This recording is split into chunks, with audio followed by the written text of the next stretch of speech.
기도하겠습니다.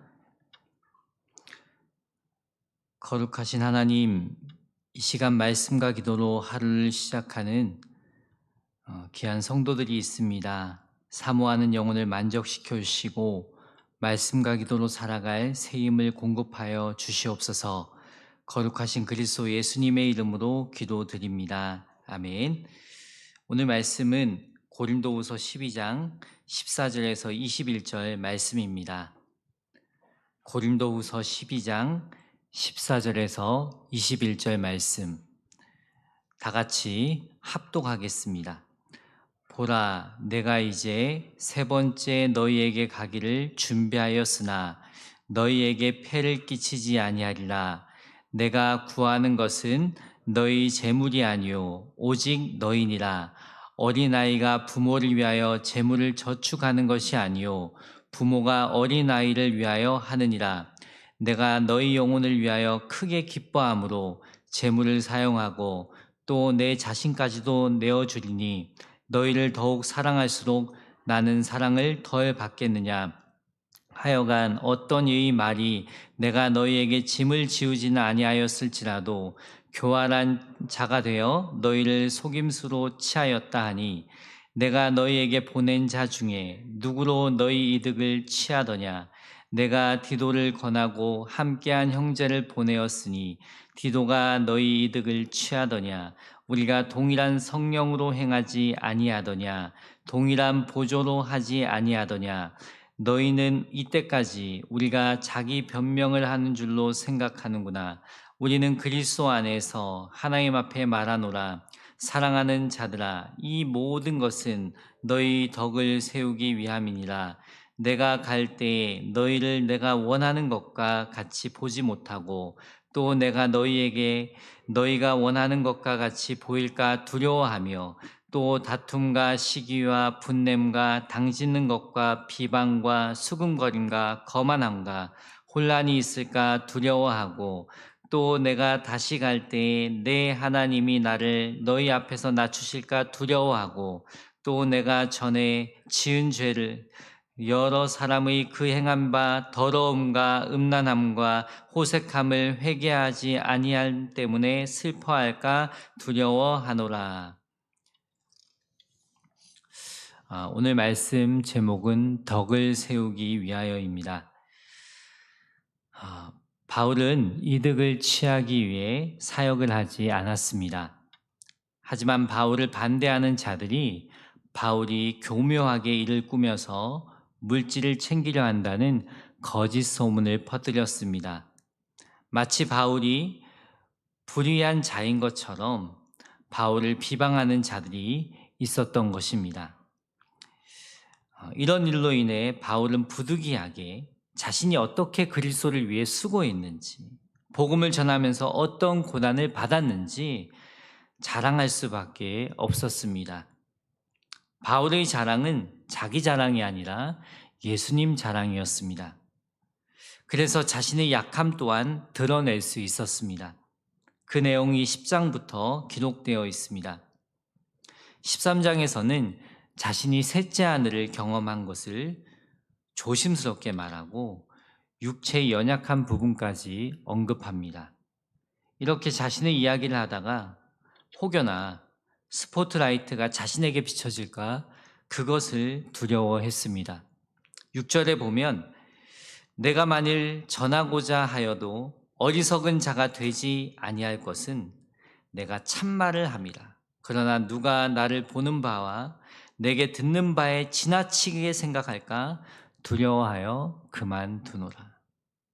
누가 나를 보는 바와 내게 듣는 바에 지나치게 생각할까 두려워하여 그만둔다라고 합니다. 자신의 체험에 대해 더 할 말이 많지만 사람들이 나를 특별하게 볼까봐, 나의 체험에 대해 골똘하게 생각할까봐 두려워했다는 것입니다. 성도들의 시선이 예수님이 아닌 나에게 향할까봐 더 할 말은 많지만 절제한 것입니다. 즉 바울은 온통 주님만이 높임받기를 원하는 간절함이 있었습니다. 오늘도 우리의 삶을 통해 주님만 높임받는 은혜가 있길 예수님의 이름으로 축복합니다. 그런 바울의 간절한 심정을 생각하면서 오늘 말씀을 함께 살펴보겠습니다. 14절, 보라, 내가 이제 세 번째 너희에게 가기를 준비하였으나 너희에게 폐를 끼치지 아니하리라. 내가 구하는 것은 너희 재물이 아니요 오직 너희니라. 어떤 아이가 부모를 위하여 재물을 저축하는 것이 아니요 부모가 어린 아이를 위하여 하느니라. 바울이 세 번째로 고린도 교회에 갈 준비를 하고 있으나 폐를 끼치지 않겠다고 합니다. 지금까지 방문할 때마다 자신의 이익을 위해 무엇을 요구하지 않았던 것처럼 여전히 나는 바라는 것이 없다는 것입니다. 그냥 바라는 거 없이 너희 얼굴 보고 싶어서 간다는 거예요. 그래서 내가 구하는 것은 너희 재물이 아니요 오직 너희라고 합니다. 바울의 관심은 재물에 있는 것이 아니라 고린도 교회 성도들에게 있었다는 것입니다. 성도들을 사랑하는 마음이 여전하다는 것입니다. 변하지 않았다는 것입니다. 어린아이가 부모를 위하여 재물을 저축하는 것이 아니요 부모가 어린아이를 위하여 하느니라. 부모는 자녀에게 어떻게 해서든지 패끼치기 싫어하십니다. 또 자녀의 재물을 원하지 않습니다. 온통 관심은 자녀에게 있습니다. 바울은 자신이 고린도 교회 성도들을 사랑하는 마음이 부모의 마음과 같다는 것을 말하고 있습니다. 고린도전서 4장 15절에 그리스도 안에서 1만 스승이 있으되 아버지는 많지 아니하니 그리스도 예수 안에서 내가 복음으로써 너희를 낳았습니다. 1만 스승이 있으되 아버지는 많지 않다. 하지만 나는 너희에게 있어서 아비와 같은 마음으로 권고한다. 아비와 같은 심정으로 너희를 사랑한다. 바울은 고린도 성도들에게 아버지와 같은 마음으로 복음을 전하고 저들을 그리스도께로 인도했습니다. 그 부모와 같은 애틋한 사랑이 바울에게 있었던 것입니다. 부모가 자식을 변함없이 사랑하듯 바울의 사랑도 동일했던 것입니다. 더 나아가 우리는 예수님의 사랑도 동일하다는 것을 생각해 볼 수 있습니다. 아니, 그 이상으로 예수님의 사랑은 결코 변하지 않는 사랑입니다. 우리를 향한 사랑이 변하지 않습니다. 우리가 실수하고 넘어지더라도 다시 일으켜주시고 내가 너를 사랑한단다 하시는 분이 예수님이십니다. 문제는 우리가 변한다는 것입니다. 처음 주님을 만났을 때 진심으로 주님 사랑합니다 고백했는데 시간이 지나면서 언제 그랬냐는 듯이 그 사랑이 식지 않았습니까? 주님은 여전히 우리를 사랑하시는데 우리의 사랑은 냉랭해지지 않았습니까? 이 시간 내가 진심으로 주님을 사랑하는지 점검해 보시기 바랍니다. 바울의 경우도 변함없이 성도들을 사랑했는데 성도들의 마음은 그렇지 않았다는 것을 15절에 말하고 있습니다. 15절 세 번역으로 읽어드리겠습니다. 여러분을 위해서라면 나는 기쁜 마음으로 비용을 쓰겠고 내 몸까지도 희생하겠습니다. 내가 여러분을 더 많이 사랑하면 할수록 여러분은 나를 덜 사랑하겠습니까? 바울은 성도들을 위해서라면 기쁜 마음으로 비용을 쓰겠다고 합니다. 내 몸까지도 희생하겠다고 합니다. 즉 자신의 모든 것을 포기하고 희생할 준비가 되어 있다는 것입니다. 하지만 성도들은 바울이 얼마나 자신들을 사랑하는지도 몰랐어요. 단지 소문을 듣고 바울을 멀리하려고 했어요. 우리가 바울의 입장이라면 어떻게 했을까요? 엄청 서운했을 것 같아요. 내가 얼마나 너희를 위해 희생했는데, 내가 너희를 얼마나 사랑하는데 그걸 몰라주다니. 하면서 등을 돌렸을지 모르겠습니다. 하지만 바울은 그렇게 하지 않았어요. 주님의 사랑도 동일합니다.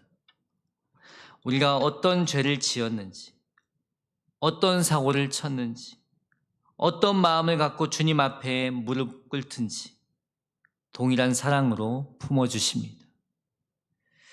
우리가 다시 회복할 수 있는 기회를 주십니다. 주저하고 머뭇거리는 내가 다시 주님 앞으로 돌아올 수 있도록 용기를 주십니다. 누가 뭐라 해도 나를 사랑하시고 품어주시는 주님 앞으로 나아오기만 하면 우리의 아픈 상처를 치유해 주십니다. 이 시간 주님의 따뜻한 사랑의 품을 경험하시길 바랍니다. 그 사랑으로 우리 영과 육이 치유받고 회복되길 축원합니다. 바울은 변함없이 고린도 교회 성도들을 사랑했지만 거짓 소문에 대해서는 변론할 필요가 있었어요. 고린도 교회 성도들에게 재정 지원을 한 번도 받지 않았는데 이 바울을 반대하는 자들이 바울이 꾀를 낸다, 아주 간사하다, 다른 사람을 시켜서 가난한 성도들을 덮는다는 명분으로 이득을 챙긴다, 그런 거짓 소문을 냈어요. 그 내용이 16절에서 18절 말씀입니다. 우리가 지난주에 살펴봤듯이 바울이 그 예루살렘 그 기근으로 인하여서 어려움에 처한 예루살렘 교회 성도들을 돕기 위해서 정말 연보를 준비하기 위해 디도와 형제들을 고린도 교회에 보내는 그 말씀이 있습니다. 근데 그때 보냈던 이유는 연보를 잘 준비해서 고린도 교회 성도들을 돕기 위함이었습니다. 근데 그것을 이용해서 거짓 소문을 퍼뜨린 거죠. 우리가 16절에서 18절 말씀이 그 내용임을 알 수 있습니다. 같이 봉독하겠습니다. 하여간 어떤 이의 말이 내가 너희에게 짐을 지우지는 아니하였을지라도 교활한 자가 되어 너희를 속임수로 취하였다 하니 내가 너희에게 보낸 자 중에 누구로 너희 이득을 취하더냐. 내가 디도를 권하고 함께한 형제를 보내었으니 디도가 너희 이득을 취하더냐. 우리가 동일한 성령으로 행하지 아니하더냐. 동일한 보조로 하지 아니하더냐. 선한 목적으로 연보를 준비하라고 한 것인데요, 거짓 소문으로 인해 교회 공동체에 안 좋은 영향이 갈 수도 있었어요. 덕을 끼쳐야 하는데 해가 될 수도 있었던 거죠. 그래서 바울은 자기 변명을 하려고 부득이하게 자기가 잘한 것들을 자랑한 것은 아니고요, 덕을 세우기 위해서였습니다. 19절에 그 말씀이 나옵니다. 너희는 이때까지 우리가 자기 변명을 하는 줄로 생각하는구나. 우리는 그리스도 안에서 하나님 앞에 말하노라. 하나님 앞에 말한다.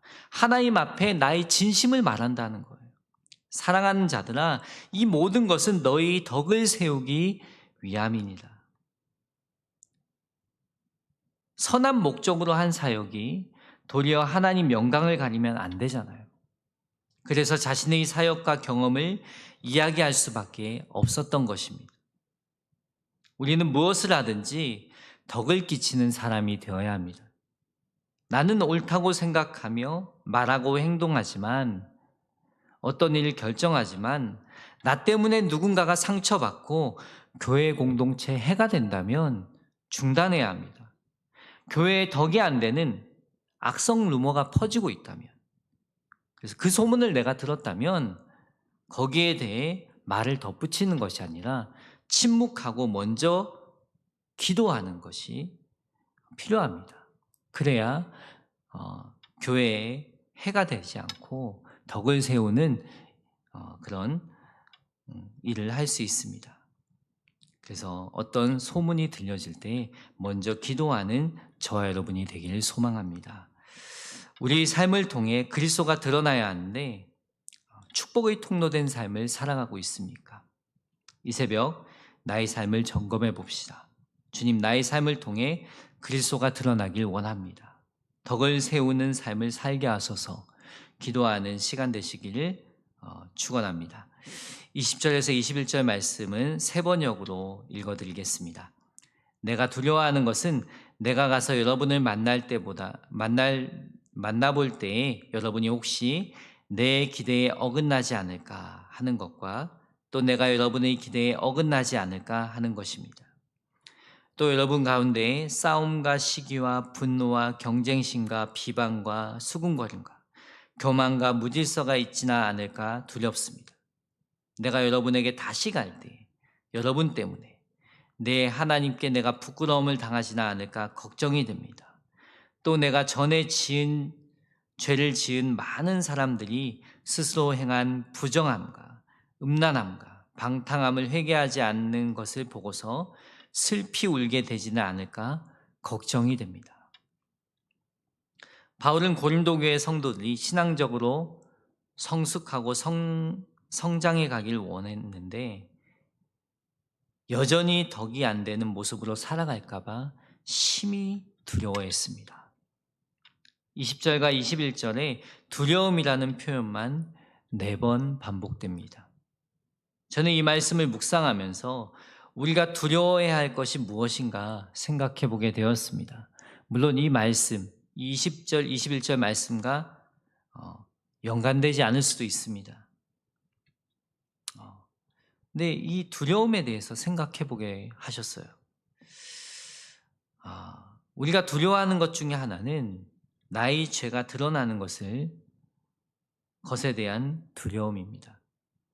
그냥 나만 알고 감춰졌으면 하는 죄가 누구에게나 있을 것입니다.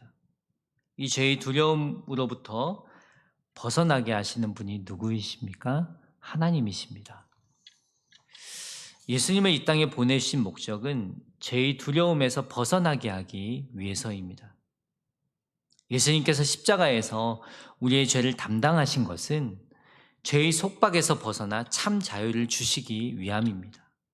그 예수님 안에서 더 이상 죄는 감춰질 것이 아니라 나의 죄됨을 인정하고 참된 회개로 죄의 두려움에서 벗어나야 합니다. 고린도 교회 성도들 중에 여전히 죄의 종로를 타는 자들이 있었습니다. 20절에는 싸움, 시기, 분노, 경쟁심, 비방, 수군거림, 교만, 무질서. 또 21절에는 부정함, 음란함, 방탕함을 회개하지 않는 것을 보고 슬피 울게 될까 봐 두렵다고 합니다. 차라리 죄가 드러났을 때 회개하고 돌이키면 좋을 텐데 여전히 그 죄에 빠져 살고 있지 않을까 두려웠다는 것입니다. 바울은 정말 자신이 모든 것을 희생해서라도 영혼들이 바르게 신앙생활하길 원했습니다. 이 바울의 그 간절함이 저와 여러분에게도 있길 소망합니다. 먼저는 내 자신을 향한 바람이 되기를 원합니다. 그리고 함께 신앙생활하는 성도들이 정말 믿음의 길을 걷는 데 있어서 죄와 타협하고 습관적인 죄에 여전히 빠져서 살아가는 것이 아니라 정말 그 죄로부터 돌이키고 거룩한 삶을 살아갈 수 있기를 간절히 바라는 그런 마음이 우리 안에 있어야 합니다. 정말 우리 안에 여전히 끊지 못하는 죄가 있다면 간절히 회개하며 주님의 도움을 구합시다. 또 성령으로 우리의 심령을 다스려 주시어 거룩한 삶 살게 하소서. 죄에 대해 죽고 예수로 살게 하소서. 그런 간절함으로 기도하시기 바랍니다.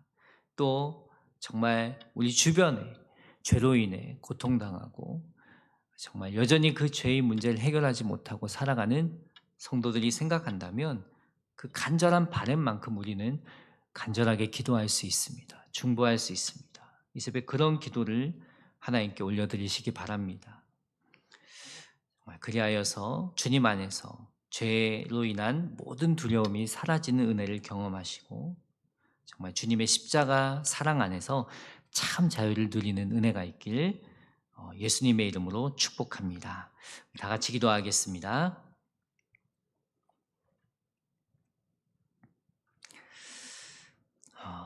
거룩하신 하나님, 이 새벽에도 말씀으로 도전하여 주시고 은혜 주심 감사합니다.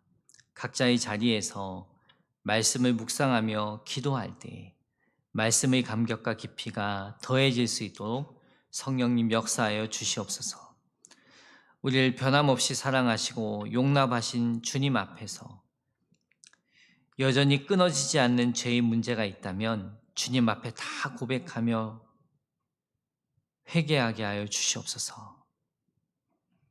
우리 심령을 새롭게 하시고 삶의 변화가 일어나게 하시는 주님을 경험하게 하여 주시옵소서. 죄를 멀리하고 교회 공동체의 덕이 되는 삶을 살아가게 하여 주시옵소서. 오늘도 나는 죽고 예수로 살아가는 삶을 살아갈 수 있도록 성령으로 함께하여 주시옵소서. 귀한 예물 드린 손길이 있습니다. 하나님, 간절한 기도의 제목이 하나님의 선한 뜻이 이루어지게 하여 주시옵소서. 이 시간 간절히 기도하며 나아갈 때에 주님의 깊은 사랑을 경험하게 하소서. 거룩하신 그리스도 예수님의 이름으로 기도드립니다. 아멘.